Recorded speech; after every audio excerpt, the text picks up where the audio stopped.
Uh, Welcome to the Nickel City Funding Podcast. I'm Brian Traky, loan officer from Nickel City Funding. We have a very special guest today with us. I have Phil Greiner, the owner of Buffalo Brick and Mortar. Phil is a property investor, and we're going to talk a little bit about how that works and what he does today. So he was nice enough to take a few minutes to join us here. So welcome, Phil Greiner, to our podcast. How you doing today, Phil? I'm good. What's up, Traky? Oh, you know, same old, same old. So me and Phil actually have a pretty interesting background here. Phil and I have been working together in real estate for, what do you say, probably about 15 years in different aspects. And I started in 2005, 2006. 2005, that means that was when we started together, I believe. So, you know, we have that interesting background starting in property preservation about, 15 years ago. You know, why don't you tell everyone what property preservation was back then?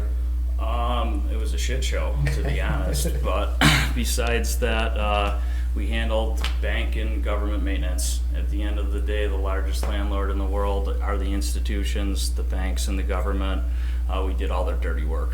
Changed locks, board windows, winterizations, essentially preservation items, not to make anything get worse.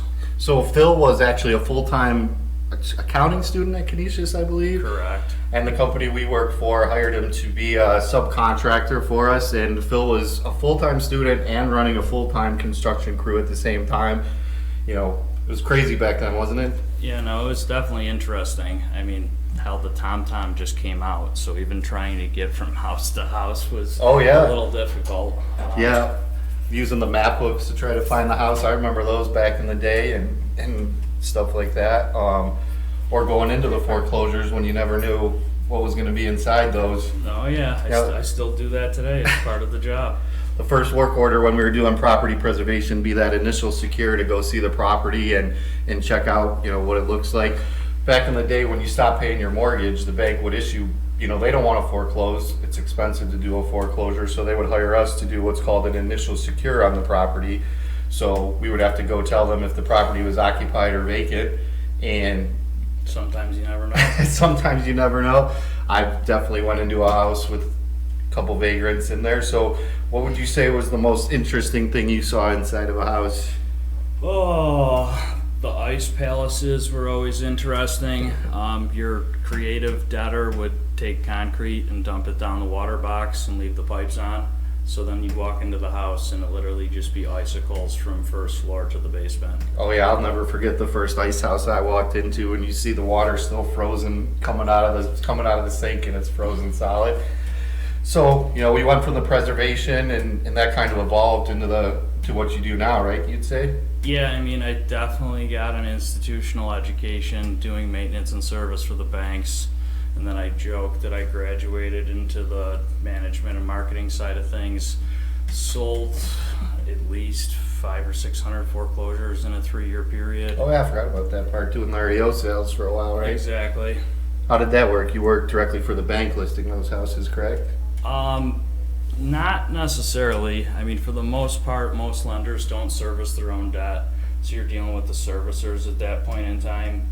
I mean, the secondary market, the paper changes hands so often, it's incredible. At that point, you're essentially working for an investor. The same clients that are doing the institutional single-family rental model nationwide are the same people servicing the debt in a lot of circumstances. I mean, my job as the broker agent was to set as-is and repaired values. Financial institutions don't have a conscience; they just have a checkbook. And if I told them they put $20,000 or $30,000 into the house and they're going to make more money on it, they told me to do it. So I mean, I was essentially flipping for the institutions. So you went from property preservation to the REO sales, and then you got into what you do today, I believe, right? Which is flipping. Correct. Yeah, no, we buy and sell houses. Past few years have been very grateful. We do 100+ deals a year, do wholesale to local investors. Part of being the foreclosure sales agent, I was a drug dealer to your local real estate investor. Those guys didn't like me because I was cute. They liked me because of the product that we were selling. So, I mean, it's all relationships at the end of the day. So now would you say you're a full-time in property investor now? Yeah, I'm a full-time investor. Got about 12 rentals, a mix between Airbnbs and long-term rentals. Currently, we've got 8 or 9 construction projects going that we're reselling, houses that we're flipping. Got a couple already sold, but That actually brings me to a good question I wanted to ask, just to tell some of the people out there. Like, when you see a house that you buy, how do you decide if you're going to Airbnb that property or if you're going to flip it and sell that property? I mean, at the end of the day, I'm looking for a quote-unquote free house when I hold a rental. I want to be able to refinance out of it, at least at the private debt amount that I used to purchase, so that I can walk away scot-free. If we hold it as a long-term rental or a short-term rental, unfortunately, we live in New York State, and this is a pro-tenant state. The big advantage to an Airbnb is you're getting a license, not a lease, when you're doing a short-term rental, so tenants' rights don't apply. I don't have to deal with an eviction. You don't pay or you do damage to the house. I can literally just throw you out.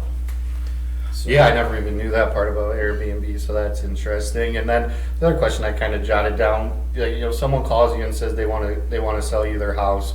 When you walk through that house, like, how do you come up with what you're going to offer that person to buy that house from them? I mean, there's a variable of things that we look at. Are we getting the property occupied? What are the rents? Are they paying the rents? Is the property going to be vacant? Can we get in and out of it? How much damage is there? Is it conventionally financeable? What do I have to put into it? How many construction projects we've got going at the moment? Access to capital.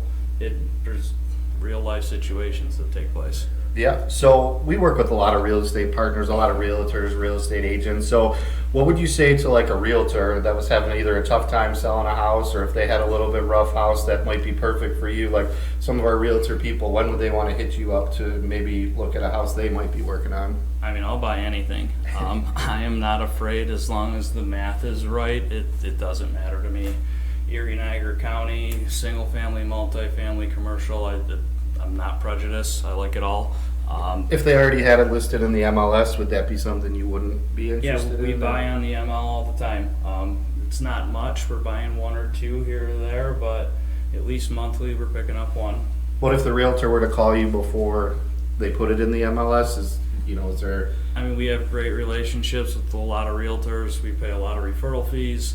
If it's something that's not going to the market, that's what I was kind of trying to get to. Situational. Like, a realtor could still work with you and make a few dollars if they brought a property to you. Absolutely, or if they have buyers for some of our wholesale deals that we're selling in-house, we pay commissions as well. I think maybe I should call it fees if we're getting into technical language, but yeah. All right, yeah, that's awesome. So where would they go, if someone just wanted to sell you a house or talk to you about it, where would they go? What should they do? What phone number?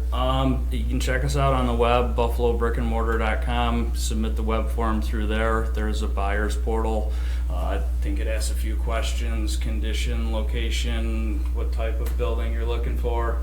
You can give us a call. One of our agents is generally always available, and they can take down your information and make sure you make it to our list.